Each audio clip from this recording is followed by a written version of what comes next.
Welcome to Moore Intelligence. I'm Roland Main and I'm joined today by Graham Tyler.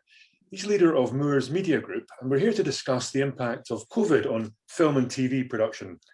So Graham, what challenges have the film and TV sector faced with COVID? The main challenge which happened a year ago was that all production at all levels effectively ceased overnight.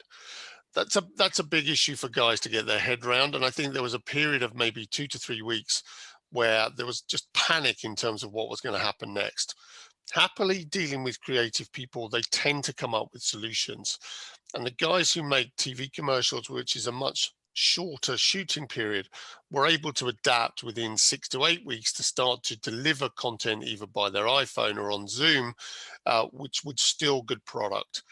The bigger challenge was for the guys who make longer form projects, TV and film.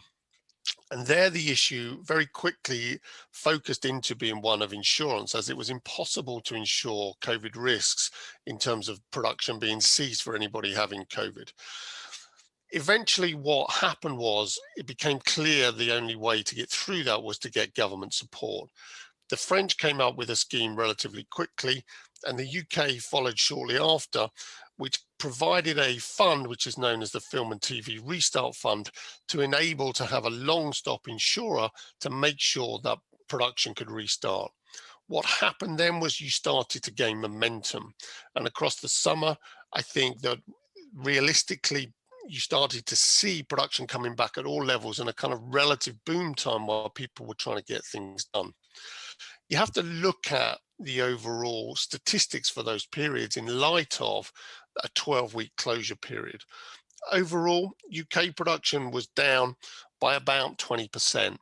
But if you think about it, a 12-week closure period is effectively the same kind of thing. So the reality was overall, we probably got to the same answer, but it gradually built back across that period. And indeed, in the UK, quarter four was the second busiest quarter they've ever recorded in terms of production levels. So you started to gain momentum in terms of making things come back to normality. So the sector's bounced back, but how have producers had to adapt the way that they work? Well, they've had to, the reality is that, suddenly you are in a very different world, right? If you were looking at a big production, you could have hundreds of people on set, kind of milling around, kind of coming in and off or stage. And it just hasn't been possible to have that kind of level of global travel. And certainly once you've got people there, you've had to ensure that the safety of the crew is paramount. So you've suddenly got a much slower process, you've got much less people attending, and you've got a limit on locations, right? Because again, you can plan to shoot a job in Slovakia and that afternoon that country closes down, so you can't go there, so you've got to change. So I think it's become more flexible. The lead time on projects is much less because actually people have got to be able to move stuff around. And I think the cost of producing is much higher because actually what the COVID requirements do is slow down the process. Now that suggests that a new business model is going to be required going forward. What's that business model going to look like? Look, I think you potentially got a lot of change coming, right? I mean, I remember talking to one of my clients early on in COVID, and they said that 5 years of change was going to go through 5 weeks, and I think that's probably true. So, in a production sense, I think production companies are going to have to be far more nimble.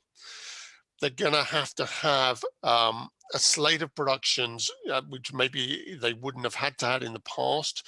The guys who are now dominating production, in a sense, and again, this probably is a change that accelerated, is the streaming services have multiplied and continued to get much stronger throughout this period. And I think they work on a model which tends to not have a kind of classic, if you're making a film, that film has a production profit, but it also potentially has, kind of reward in terms of the number of people who go and look at the cinema.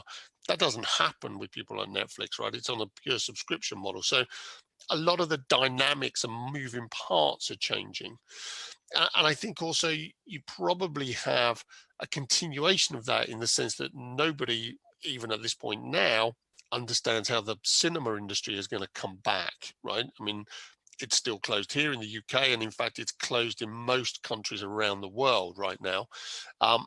Does it come back completely as it is? You've got big chains, people like Cineworld in big financial trouble. So potentially, you have a much smaller cinema industry immediately. You have a much higher demand for streaming services, and so you're going to have a model which financially looks different to the one that people left 18 months ago. Graham Tyler, thank you very much.